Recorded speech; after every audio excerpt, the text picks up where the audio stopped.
Afternoon all. I'm with my good friend Chris, known as Chess Explained. So today we had Game 7, I believe. Was it, Chris? Game 7 today? Yeah, game 7, right.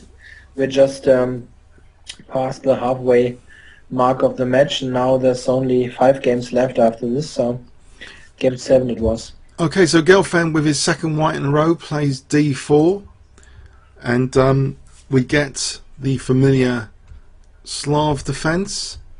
After knight c3, knight f6, e3 again. So far we've had this in many games before. Yeah, we had this in all three Gelfand's white games, or Wishi's black games, whatever you want to switch it. Yeah, I'm a bit surprised that they actually play this all the time.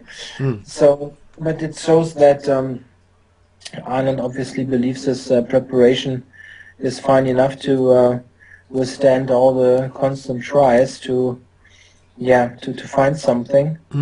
So we got exactly the same opening as we had in game 1, 3, and 5. Sorry, 2, 4, and 6. It's the other way around.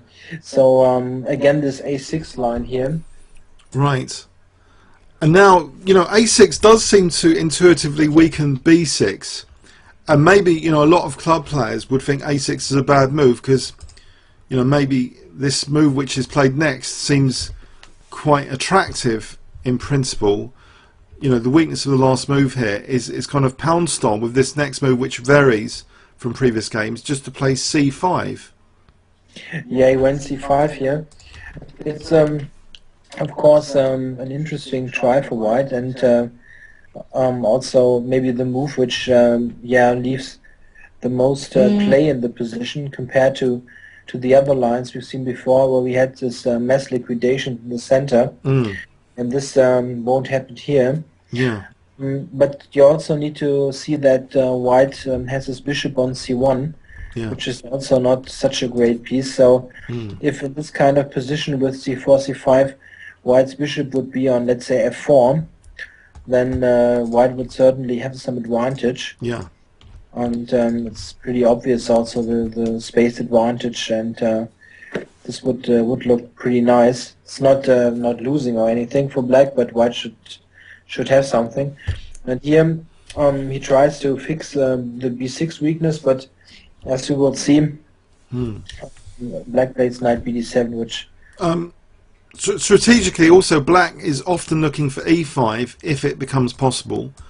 To get in maybe e4, that would liberate black's position, because sometimes it's more difficult to take here because of c5. But the other breakers is of course b6 as well as e5. That's the way to attack these two parts of the chain. Black basically has two plans here, b6 or e5. He could what he could try. White goes knight queen to c2 now, and well, the alternative I could think of, I didn't look up the current state of theory here. The only alternative to b6 I could think of here is g6. Yes, that looks as though that bishop might actually be really good later for an e5 pawn sack, to be able to play knight g4, for example. Maybe reconnect the pawn. Bishop would be good on that diagonal. Compared to that, bishop e7 also is just too passive, but you could play this, bishop g7 castles, but this also means that the bishop won't help in any way on the queen side. So you abandon any b6 plans, then you're really setting everything on this e5 break. And one thing which might be possible, I'm not sure if it's possible at the moment, but or good at the moment, is white playing e4 here.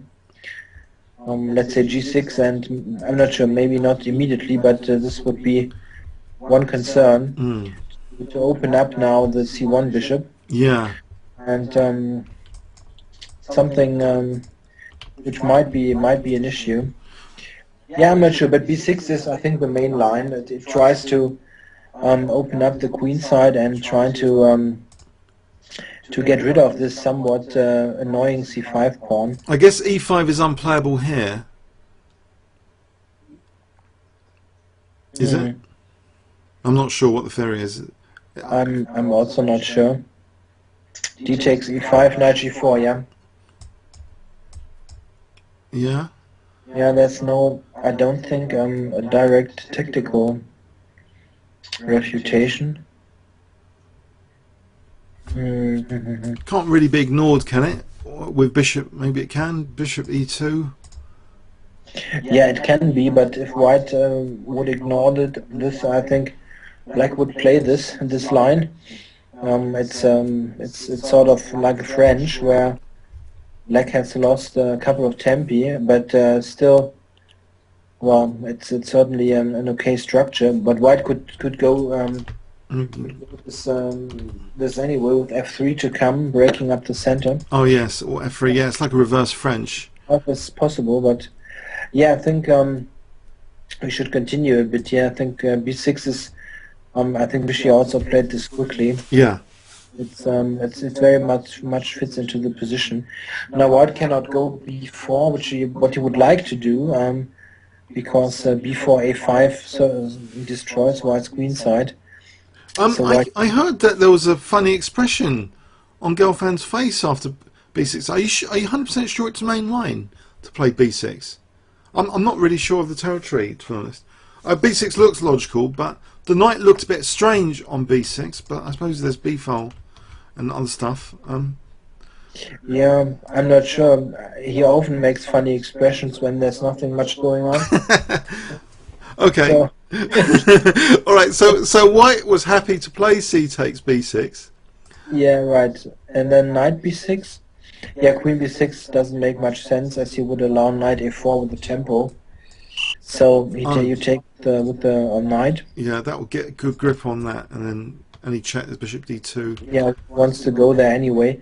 Not sure if he plays this immediately or waits a move, but knight b6 also allows this knight on a4 if it should appear there to be exchanged directly. Yeah. So I think pretty much everything was okay with black's position up to a point. So now bishop d2, this also came quickly, c5. Of course, black wants to get rid of this pawn, and now rook c1. This has been played very quickly, and now Anand invested some time to figure out how he should set up his pieces. And I think Natalia Pogonigo on ChessGames.com was saying the two main moves would be cd or c4 maybe, but c4, the pawn structure might be fragile after c4 here.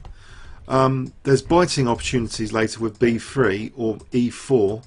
This is fragile, but I just wondered myself if later it could be justified if black could use this b-file, later with some sort of. But no, that white. I don't know. That's a bit ambitious c4, isn't it? What do you think? Do you think it's terrible? Too committal? Yeah, I thought of this move also, but I think that white is pretty quick in opening up the position, either with b3 or e4. Yeah. And you're a bit underdeveloped here as black, so white, I'm not sure, maybe e4 could be an idea, or b3, and it's hard to, maybe b3 even, and it's hard to see that black would keep the pawn there, so you maybe need to take even, and I don't think that this is such a favorable position. It's very symmetrical, maybe even with the pawn, I'm not sure. The pawn on b3 also controls the nice c4 square, but even this position is pretty symmetrical, but black has got some slight development problems, and white could maybe try for something here. Also the a6 pawn is a potential problem. Yeah. And you always need to take care about this pawn. It's a bit difficult. You don't want to play a5 as it gives away b5, so yeah, this is a bit problematic. I think taking on d4 should be fine, really. Yeah. What he played, it's certainly still has got this weakness on a6, black's position, but if you look at this, I think he got a pretty decent position. So he takes with the pawn to cement control of e5 to keep a lock on the dark squares, and it's this strategy on the dark squares which is echoed throughout this game, in particular c5 and e5. are vital to white to keep lock and guard over. So that's, even though the pawn might be a bit more vulnerable there, there's no chain around it. It wasn't that exploitable, was it? There's no pressure on d4 here from black. Yeah, exactly. And you need to free up the bishop, the d2 bishop. Yeah. So this was is pretty much the instant reply, e takes d4. Yeah, now bishop b6 makes also sense to prevent bishop to f4. Yeah. And where the bishop goes, so it's useful. Now bishop g5. Yeah, right. And now this is a very interesting point from a commentary point of view. People commenting in real time around the world. Here are a big crossroads here after castles, as though bishop takes f6 was a viable option. But personally, I thought, well, surely black gets a dynamic game. You know, he plays like this. Maybe he can play like this, and a dynamic game. Later when white had castled. It became an option for bishop f6, but at the moment, when the queen left, we'll see black here. Okay, in this position, after bishop g5, black castled. Sorry, do you want to say anything about bishop g5 here? Yeah, bishop g5 is just normal, but I think it's pretty much a very weird idea to capture on f6. This looks completely anti-positional to me. Oh yeah, sorry, at the moment when the queen's there, no, you don't want to give up the dark square bishop. No, I mean later. Sorry, I was jumping ahead there. Yeah, to the point, move 15, yeah, I see. Yeah. So after castles, okay, now bishop d3, and there is a threat of actually technically winning a pawn, isn't there? Yeah, black must play h6, not much else. So now we see bishop h4. Yeah, this planning in the long run to play bishop g3, get rid of the bishops, to help increase the grip on the dark squares. It looks like a typical French defense strategy you get in the Tarrasch variation, where you often play this maneuver to just get rid of the dark square bishops, loosen the dark squares. It's pretty similar actually. Yeah, now bishop b7. Of course, this bishop is not really great. Yeah, I've lost at least 4 games this year so far with such a bishop on b7 in French defense type positions. Sometimes it can be just totally useless, and if white clamps down on the dark squares, is also imprisoning this bishop strategically. If it's never given liberation on the diagonal, it's just locked down by its own structure. So white castled, and now so the very interesting move here now, which was inviting. So it was this point, I was jumping ahead earlier.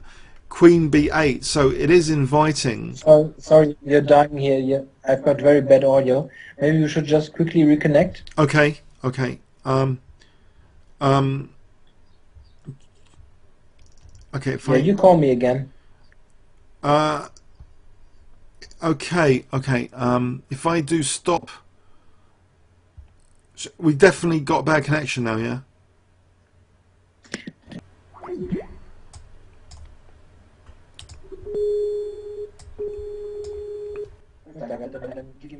Hello? Yeah, hi. Okay, our connection's restored a bit. Okay, let's just continue. Sorry, Queen b8. Oh, sorry.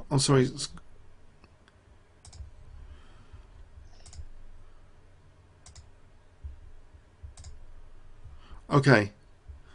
So Queen b8 was played here after castles. Queen b8. Yeah. Okay, so we see this logical plan. Instead of bishop f6, this was the crossroads.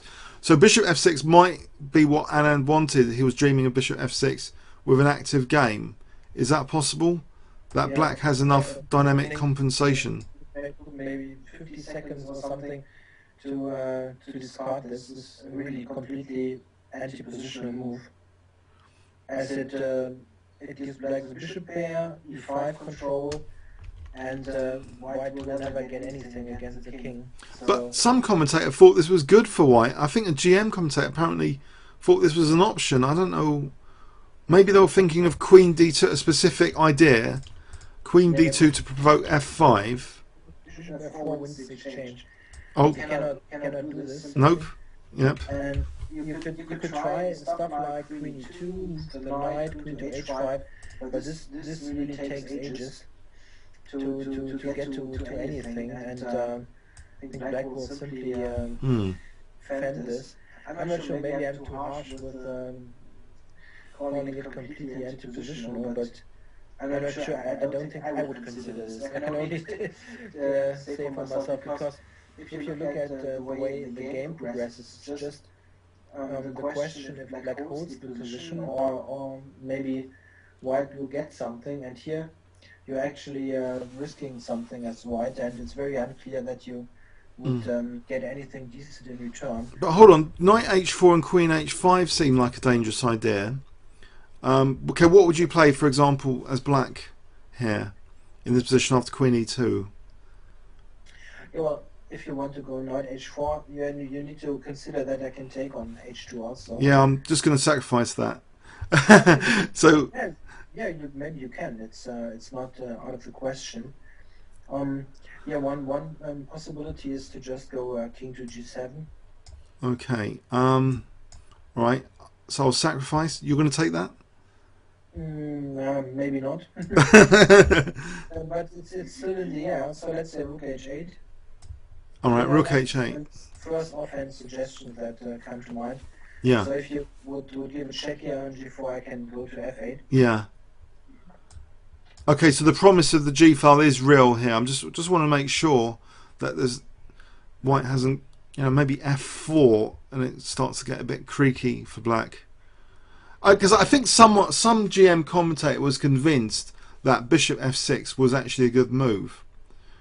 It's not so clear. Maybe I think my first reaction was maybe a bit too harsh. But well, it's maybe a really debatable move. I think I saw the live broadcast which had Peter Lecko commentating, and he also said that bishop takes f6 would be horrible. So, For horrible for who? For White or for Black?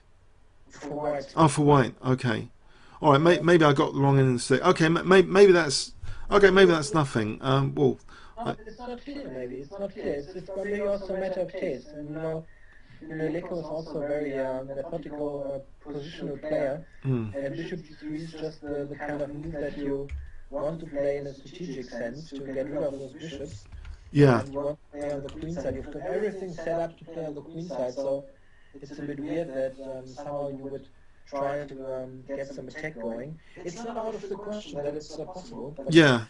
In fact, statistically, in club games, getting rid of the dark square bishops and playing on dark squares has been a major source of wins, actually, from the White side this season. It is an easy way to win sometimes, just as a sort of, colour square campaign. Just get rid of the opponent's defensive bishop and then just infiltrate. And that's basically what happened, isn't it? Well, sorry, I don't want to spoil game there. But okay, so what does Black play here? He plays rook c8. Yeah. He's not keen to double White's pawns. It's just falling in with White's strategy to double these pawns immediately. Well, actually, though, after this next move, he does actually double White's pawns. He does take on g3. Black is a bit out of moves here. Also, after Queen e2, maybe White also threatens in a way knight to e5. This could be an issue. Knight e5, and then f4, and so on. Yeah, it looks like a Pillsbury bind attack position with the bishop outside of the pawn chain. No pressure on d4 for Black to counter attack on. Yeah, exactly. So I think Black is sort of out of useful moves. So he took on g3. But yeah, I mean, this looks like, to be honest, I don't like Black's position and the way he's played this so far. It looks like a bad French defence without any counterplay, doesn't it? It's not particularly inspiring. Yeah, it's not the kind of position where you can win games from. But it's not so terribly bad. He didn't. If you would ask Anand, would you like to have this position, he would certainly say no. Yeah. He sort of drifted into this. Yeah. I'm not quite sure, but it's still not so terrible, I guess. But it requires really accurate defense, and I think he played an accurate defense for quite some time. So, but we will see the critical point. I had a brief look at the game. So rook c2, which is so well, queen. I do. What queen d6 has some points that maybe later queen b4 it's helping protect some key squares in case maybe there's a sacrifice or something. Um, it's useful on d6 as a defensive and potential attacking thing. It's Also, also the protecting black a6. we played rook b8 later, so this is certainly sensible. Rook c2. Yep. Now knight b2 d7. Okay.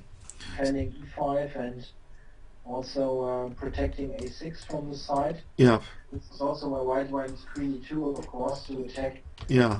a6 attack, and black cannot never play a5 really. Yeah. Not but not in this kind of position where it allows knight to b5. Yeah. That would be horrible. So yeah, rook f to c1, which is fairly logical. Yeah. To get the c pawn, and now rook a b8, and now we're approaching, I think, the critical phase here. Yeah. I was stunned here. I tried to get an answer from WGM, Natalia Poganina on ChessGames.com, and she was convinced as well. I felt a3 was the way to go, just to securely, guard c5 for knight a4 to c5. And I was surprised by knight a4 because I thought knight a4 doesn't really secure c5, and black might have knight e4, which turns out soon to be a liability, knight e4. So white is playing without any pawn moves, which for me is a memorable moment of this match, because pawn moves might imply some sort of weakness and liability to construct a3 and b4 to mark out c5. So knight a4, I think, well, knight e4 from Vishti is a real serious mistake. So knight a4, it's not because of knight e4 that you wouldn't play knight a4. You can also play a3 at some later stage if you want. I think knight e4 is the first. Oh right, I thought it was simply to parry the c5 square, knight e4, because it is pouncing. That is kind of weakness of the last move. That it's not, well, knight e4. You just want to defend c5. I thought that was the main point of knight e4. Yeah, but it has a concrete problem here, and which is shown in the game actually. The game shows why knight e4 is a bad move, and but what should black do? Let's take the spec here, knight e4. What black could do here, but this is not at all easy. This rook takes c2. Black should take, and then I think the main point is queen takes c2. Rook takes c2 is not really dangerous. And now I think the problem here was in the calculation rook c8, which was planned. Just my guess what might be the issue here. Then knight c5, and at first sight this looks quite terrible for black. But you could play a5 here. a5, right? A5. And now what should white do? He's pinned on the c file, and black, if white makes a nothing move, let's say it's not a completely nothing move, but let's say white would play something like a3 here. Yeah, he cannot do anything with the knight because it is pinned. Yeah. And then black plays just b5. Right. And white still is better, but it's not the kind of one-way street position that we got in the game. Right. Is bishop f5 not strong here? I suppose you can just take on d4 now. Yeah, I think you can take. I don't want to use guys all the time. No. Just if this is equal, dead equal. Right. Just so it shouldn't be completely terrible for black. One funny line though, which you should look at, and which is really cool. A5, in the position after A5. If white plays queen d3 here. Oh blimey! Attacking b7, yeah. Yeah, attacking b7. Then black has the amazing move on bishop a6. Oh blimey! You didn't see the point yet, I'm sure, because it's really cool. I think I have seen something to do with back row and knight g4 actually. Yeah, really. Bishop a6, queen a6. Yeah, I think there's a back row cheapo here, I suspect. Yeah, and black is even winning here if white would take. So this is checkmate. Oh my. It's not even a draw. It's just mate. Oh blimey. Knight f2. Knight f2. You need to play it first. Knight f2 to knock out f2 first. Okay. Oh Yeah. blimey! So king h2, rook h1. This is beautiful. That's me. So in this position, king h4. Oh blimey! Yeah, this is really cool line. Yeah. Yes. Oh dear! Oh dear! That is mating, isn't it? Because now the king is getting mated. Yes. It's checkmate in 6 moves or something. If white would take. Yes. Well, it's mate here actually. So okay, this is very helpful from black's point of view. If white takes, it's just the mate. Bishop a6. This should be the kind of defense that black might try. Of course, I didn't find this myself. I just gave it into the computer, and I wanted to know how bad black's position really is, and it gave this all as equal. So Yeah, because actually strategically this is good for black to get rid of the bishops and weaken e4. yeah. If the bishops are off the board, then white's advantage. I don't really think it's equal as the computer states. So white should be a little bit for preference, but this knight on c5 is annoying. But if this bishop is off the board, it's not a huge thing. If black doesn't have bishop a6, black's in trouble here, isn't it? Yeah, it's purely tactical. Bishop a8. It doesn't look pleasant. Maybe something like rook. So queen a3. Queen a3 maybe. Yeah, queen a3 maybe, queen c3. Move like these would be improving white's position, and black cannot do much. So he needs to have this kind of tactical resource. Yeah. Amazing. It's an amazing use of the double pawns there, the back row, and the slight, the rook being unprotected. Bishop a6, fantastic resource. So you're really saying that black, this was an absolute, the first identifiable blunder in this game was knight e4. It looks problematic, because if you look now what happens, rook takes c8. Yes. And then he cannot take with the rook, as after the rook exchange he would lose the pawn. So he needs to take with the bishop. Let's look at this as from a pawn sacrifice. Is there any mileage in it as a pawn sacrifice? Yeah, this is just a pawn down. So you're saying no, basically. Yeah. Okay. So it's definitely just a pawn down. There's nothing, is there? Queen b4 is nothing. Just I suppose, drop back. Or just queen a8 here, maybe. Maybe. Pardon me. Just queen c2 would keep the pawn. Oh yeah, queen c2. Okay, maybe bishop b7, but okay, you cannot play this really. No. I hope that you get some miracle compensation out of this. No. So bishop takes c8 was virtually forced. Then. Yeah, he needs to take there, and then the simple move which Gelfand played, queen c2. Yes, I find this a painful reminder of some of the games I lose in Blitz, where white simply plays very simply on the c file, which is a very obvious route into black's position. It just seems too obvious to win such a high level game like this, to use the c file for basic infiltration on c7, but it's a problem with the position, isn't it, with black's position? c7. Yeah, this 94 was really really bad. What can you say? Yeah, it's a double attack basically on e4 and c7, isn't it? And although this next move offers e4 as a pawn sacrifice, I get what can black do here if he doesn't. He plays a very strange looking move now. Okay, but what if he plays g5, a bit of a shocker. But before looking at g5, what can black do then here? Yeah, this is the problem. What should you do? Bishop b7. Bishop b7. Yeah, this would be the kind of normal looking move, but I think then just knight c5 and knight c5, not queen c7. Oh no, queen c7. There's rook c8. Oh yeah, this rook c8 trick. So I think knight c5. No. Really... Oh yeah, because let's just demonstrate it to YouTubers. Because you take the queen with the knight here. Yeah. Okay, sorry, yeah.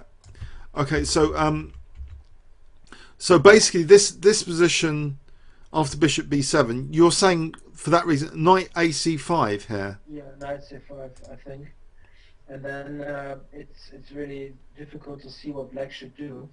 He doesn't want to give white a huge pass pawn here. Well, there's c6 coming, which is very destructive, I assume. Yeah, it's immediately coming to c6 also. What, c6? Oh, well, even though rook c8. Yeah, maybe we could calculate this. Maybe you can take on, let's say, rook c8. Maybe you can just take on b7 then. Could be possible. There's a big threat of rook c8 now. Yeah, rook c8 is sort of semi-checkmate. Yeah, the knight, the bishop on d3. So a move like, let's say, queen anywhere. Yeah, this move. Yeah, then I can play rook c8 and b8 queen, and I've got 3 pieces. Yeah, or even stronger, maybe knight e5 first. Right, I think this should be winning in some way. It looks very destructive here. Because yeah, you don't even have to lose the pawn, do you? You win this. Well, you're just winning another piece. I think it's winning straight away, I guess. Yeah. Maybe queen b4 still, but black will have 3 pieces and one of the pieces is the rook. So yeah, just 97, queen b7, 95 or something should win for white. Right. So that really is destructive then. Knight ac5. I thought this is a destructive move. It's not just highlighting a dark square. It's getting a very dangerous pass pawn here. Yeah, I think black cannot take. Yeah. Black must stay put after knight c5. Yeah. And white's next move is just b4 maybe. And this is terrible. What does black play here though? Sorry, in this position, he can't play knight f6 because knight takes b7 is crushing, isn't it? Because then you're winning the rook with check. Yeah, maybe. I'm not sure. Yeah. Outright. Yeah. Oh dear. So this is really, really destructive. Yeah. Okay. So that's what Anand was. He doesn't want to allow knight c5. He plays. So he plays g5. Yeah. It's an outrageous looking move, creating another more liabilities in the position for black, and also at the same time offering this kind of dodgy pawn sacrifice which isn't accepted. It's just bypassed quite cleverly. So if he had just accepted this pawn sacrifice, one would assume black has a tiny bit of counterplay here with bishop b7. Yeah, this is just the kind of pawn sacrifice that white maybe doesn't want to accept, because the main problem is the bishop on c8, which never has got anything to do in this game, and at the end, we will see, we get lost even. Yeah. Now this bishop just plays, and maybe takes here and weakens d4 in some lines. yeah, but this is a nice bishop. Yeah, maybe you just maybe. want to use it on the diagonal. So it's just not enough. I think for this position, just a pawn is not enough. So. Actually, there's a neat tactic here. Bishop f3, and if takes, there's knight e5 here, and then you got queen d4. I just saw that now without an engine. So I'm not checking an engine. No, but it's dangerous. You don't want the bishop in the game. It just shows it provides resources. This is possible. So queen c7 is just a good move to keep it all. Or they want to just get rid of the queen and you just infiltrate on the 7. Yeah, that's like simple chess. I sometimes say about simple chess, if you've got a logical advantage, there's no need to gamble your position by entering complications, and that really just keeps all of white's advantages intact. But notably, this bishop on c8 still a prisoner. So now this should be losing now. It's almost lost, I think. So position. Is black forced to exchange off queens? He can't play queen, say, b4. Yeah, we've got maybe just queen d8 and rook c8. Ouch! Check, and then rook takes c8. Oh dear. Yeah. Maybe. Because actually, I think d7 is lost after this. If you take here, there's b3, isn't there? Yeah, it should be. Oh, actually, Queen A2. Maybe you take on E4 first. No, I don't know. It's all getting a bit hairy. Sorry. No. Okay. Let's just go back. In this position, Queen B4. Just take D7. Why not? F2 was saying. Sorry, I didn't see this. Sorry, check. You agree with check? Yeah, but maybe just let's just look quickly at this position. Maybe we got something else even. King G7.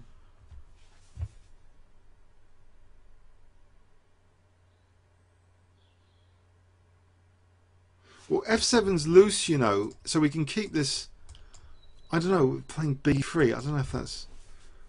You could, if you don't have the direct tactical win here, you can always play a move like B3, and black is simply toast. You cannot move anything. What should black play after, let's say, B3? Just because we're not tactically strong enough now to find it. Yeah, but let's say black safens his king a bit away from the check. I guess knight E5 is looking very powerful. That's undermining. This is one idea. Yeah, this is one idea. And now if the knight moves, there's queen takes F7. And if the knight doesn't, well, that looks absolutely crushing, actually, because if queen takes D4, you take and then you take on B8. It does look crushing, knight E5. No, F2, though, is a bit vulnerable. Again. It might be a bit worrisome here. Mm. Queen D4, queen takes F2. Yeah, but black still cannot move anything. You don't need to rush things here. Yeah. Black you can just check. Black cannot move his bishop because D7 is hanging. If you would move the D7 knight, then knight E5 would indeed win because of F7. Yeah. So you can just try to strengthen the position here a bit. What on Queen D8 now? If I just attack C8? Yeah. Or even, what about just bishop takes E4 first and then knight E5? Isn't this posing big questions for black?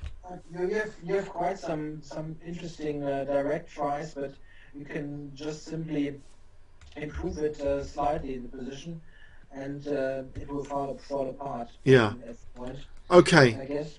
So I think we've given some evidence why the queens were taken here off. So rook takes C7. It's a thoroughly miserable position for black with this infiltration. This horrible knight on A4 is usefully protecting B2, so black's rook is less meaningful, and the bishop's a total prisoner in this structure. Right, so yeah, black now played F6 to cover E5, and it's not much to suggest here, I guess. This I think is the final losing. Well, a lot of people were now saying, well, just takes, and then this knight maneuver is absolutely positionally crushing. So is F6, but there's nothing else apart from F6 then. There's no... maybe you have a technically better move. If you ask the computer, you might find some move which keeps it together a little bit longer. But yeah, it's really miserable. And also, I think Anand was down to something like 5 minutes here or less even. So if he did allow knight E5, it would be very, very unpleasant, one assumes. Let's say king, G7, for instance. Do we just... I suppose we just play knight E5 then, here. Really, why? Well, I'm just thinking to keep the bishop a prisoner. Would you play knight E5 here, or is there no need for that? I'm not sure. It looks a bit rushed here, because why would you trying to exchange pieces that stand badly, like on D7? Right. Black cannot move anything. You cannot move the bishop, cannot move the rook. If you move the D7 knight, you can knight E5, and this wins. Really? Right. And, you can try to improve the position. Just B3 then? Something like B3? Yeah, this could be a move. Also, you could try to calculate if you want to play a direct move. Simply, also taking on E4. You could calculate if this, let's say, takes now. knight d2, and then not d2. You want to go to d6, yeah. All right, yeah. If black needs to play f5 now, it's just basically identical to the game. Yes. Okay, that's horrendous. It's funny, that poor bishop, not only a prisoner but also about to be exterminated in this position. Yeah, this bishop gets the target. Yeah. What a miserable game for that c8 bishop. Oh dear. So the white's bishop goes as a prelude to victimizing black's light square bishop. So tons of weaknesses on dark squares now. Yeah, now the knight can wait here nicely. So Anand, he tries something active, an active sacrifice. Well, he's virtually forced to, isn't he? It just lost. Knight to d6 wins the c8 bishop, and the only thing what he tried is to get a little bit of activity. Yeah. But it's very effective way of winning what Gelfand played here. So knight f6, knight c5, very nice. So making sure the bishop cannot do bishop d7. Yeah. So now knight d6 is a massive threat just to win the bishop. Okay, and then attacks the rook. The rook can just go to a7 here, and is not prone to any attack at the moment. Yeah, now knight b4. Yeah, it's a bit of desperation here. Knight b5, very nice. If the knight on b4 then moves, then you've got knight c6 winning everything. Yeah, oh god, it's torture. It's nightmare. It's a nightmare on dark squares. Oh dear. I've had some losses like this, and I know what it's like on the black side. This is why I think I'm not going to play the French next season, because you end up with pawns on light squares and sometimes a terrible c8 bishop.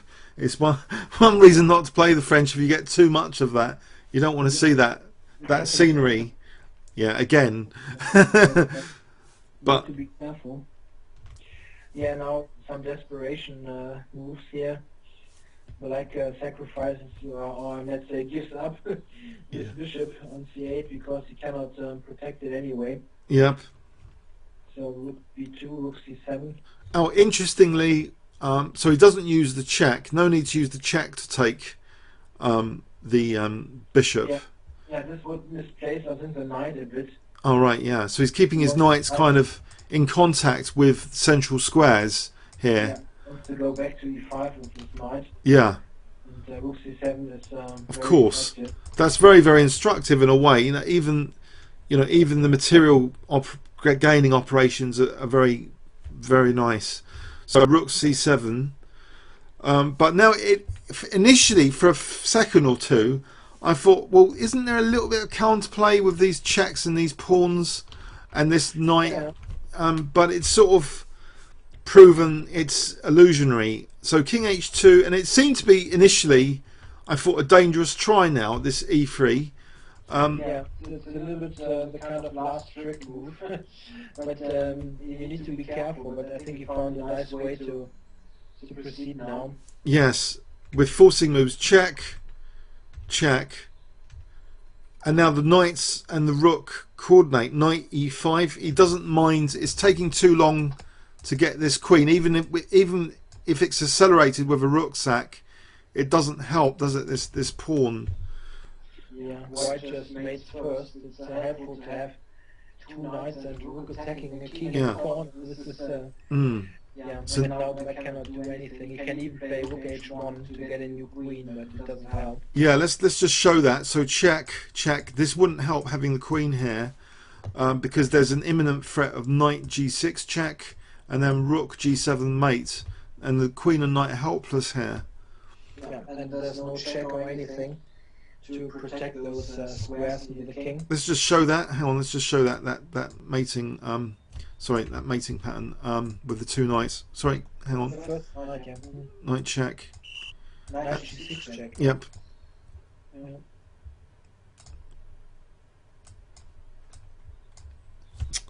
Pardon me, and rook g7 shows the coordination of the knights. Let me just undo that variation.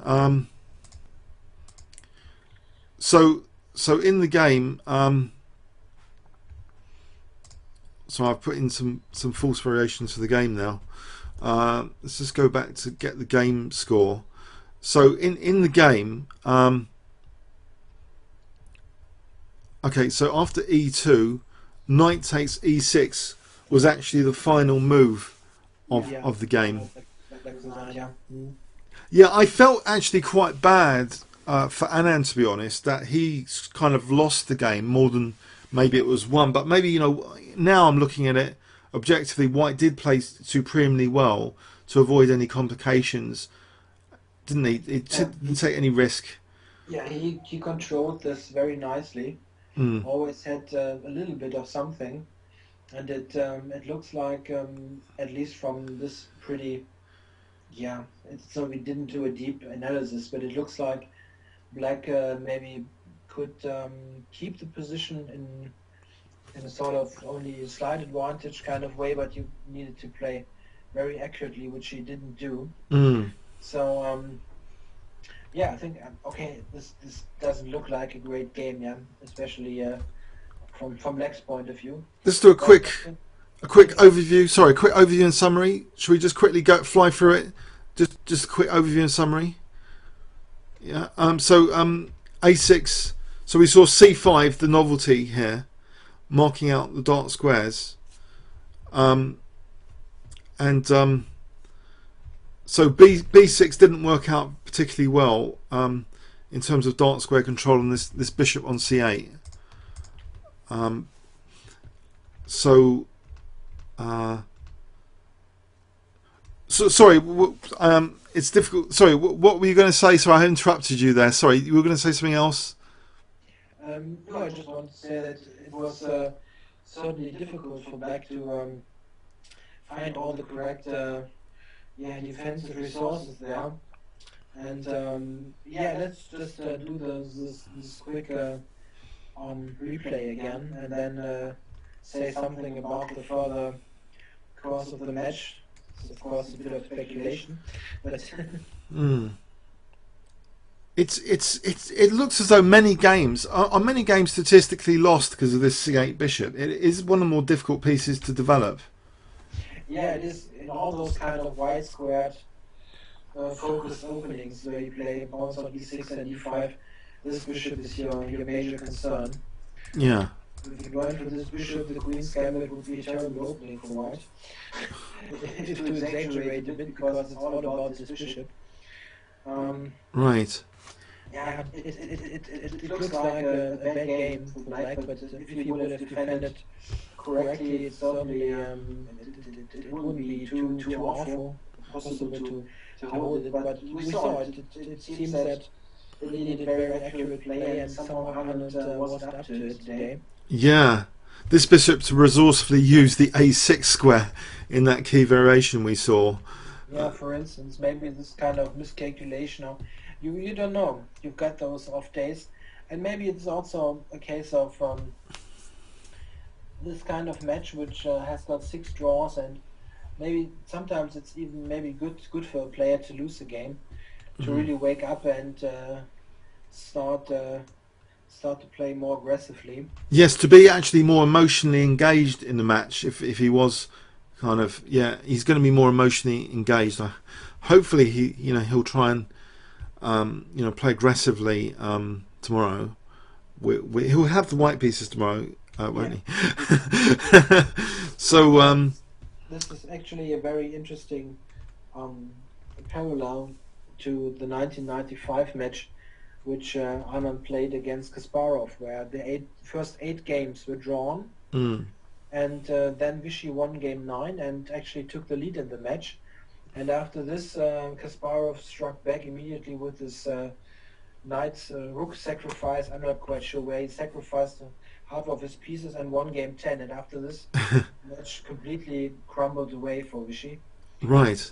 This really woke up Kasparov in this match. So he needs something similar here. Yeah. Because objectively it gets very difficult now. It's only 5 games left, and Gelfand is tough to beat. So I I think this was one of the best. I mean, I just couldn't understand the difference or why it was better than A3. And apparently, Karpov was a guest commentator and was mentioning A3. Apparently, I think a few people had mentioned A3 here. So for me, this was an amazing moment where even if, you know, in practice you don't see a variation difference, from a theoretical point of view, White's not committing pawns which are potential targets. So it's better to play theoretically, even if you can't calculate it, without any weaknesses, and not commit any pawn weaknesses. So knight a4 really is a very non-committal, but seemingly, you know, gets advantage anyway. Yeah, I think it was very nicely played by White, this game. Yeah. But you would be very hard pressed to find some mistake or something. At least from, if you look at it superficially, it looks very nice, very nicely done. Yeah. Now this is maybe one of the first critical, or maybe the critical point here. Yeah, knight e4. So allows a forcing continuation. Rook takes c8, and now. Yeah, to be honest, if you compare this to the game, we had this variation with rook c8, rook takes, where you lose this pawn, yeah, on e4. You compare this to the game, maybe you should go for this, really. Being a pawn down and at least having a bishop, maybe this would have been better. But not the same. I suppose g5. I mean, a lot of people were shocked. I think a lot of GMs would be shocked just visually by g5. It's. Was also really shocked, but he understood, of course, that black is very bad anyway. Yeah. It sort of weakens the second rank as well. I mean, it weakens all sorts of things, but it did have some tactical implications later for you know, potential counterplay chances to undermine f3. But it never worked out like that because of another forcing move operation initiated. It's really a kind of desperation move. Yeah, it's any ideas of weakening, yeah, and rook b4s are just dreamland now, aren't they? After this forcing sequence with bishop takes e4, it's yeah. Once you see bishop e4 and this knight maneuver to c4, it's a terrible dark square infiltration. I mean, yeah, this whole configuration of pieces. Rook e8, bishop c8, 97, that's very unlucky. Yes, to say the least. The rooks continually double attacking both of those. The knights have their rampant dark squares very soon after f5. It's sort of unfortunate in many ways after knight c4. Oh dear, oh dear. Yeah, this is just terrible to look at, yeah. Yeah. We don't need to look at it from Black's point of view during an important game. So. Yeah, it's okay. But the interesting try at the end to sacrifice, well, was basically forced, and then okay, another forcing sequence to get a mating net by force, which was well calculated. So 95. So these 2700s are really worth it, you know, when there is a force mate. It's not just computers will find it. It was a force mate with the two knights and the rook, not minding about the pawn getting to dangerous proportions. So we just plays knight takes e6. Precisely, and I think we can be very glad that we've got a decisive game already. Yeah. To get some action in this match. So I think now Anand really needs to win the game. Before that, he could, in a way, always say, okay, we draw, it's not so bad. I can always win a game later, or if it doesn't happen, we make 12 draws. People won't be too thrilled, but then I win the rapids or whatever. Yeah. Now he needs to win the game, so. Yeah, things much more exciting now. Yeah, you're right. I think everyone's woken up now to this match, including the players. I hope so. And it's good to do commentary for once. On some game where something actually happens. And it was a non-symmetrical pawn structure which produced the decisive result, which does show that the pawns are the soul of chess, aren't they? Yeah, this immediately helps in getting some fight going, yeah. All right. Okay, thanks Chris. Hope everyone on YouTube enjoyed that. We'll be uploading this to both our channels, King's Crusher and Chess Explained channels. Yeah, I try to. I'm not sure. I'm on vacation now on a mobile Ah, connection. Maybe my connection doesn't really allow this. I'll see about that. But the video will be on your channel, so it won't be lost or something. Okay. okay. All right. Okay. Okay. Thanks very much, all, and see you on the next game. Hopefully, Chris. And see you. I hope everyone enjoyed the commentary. Okay. Thanks very much. Yeah. See ya. So.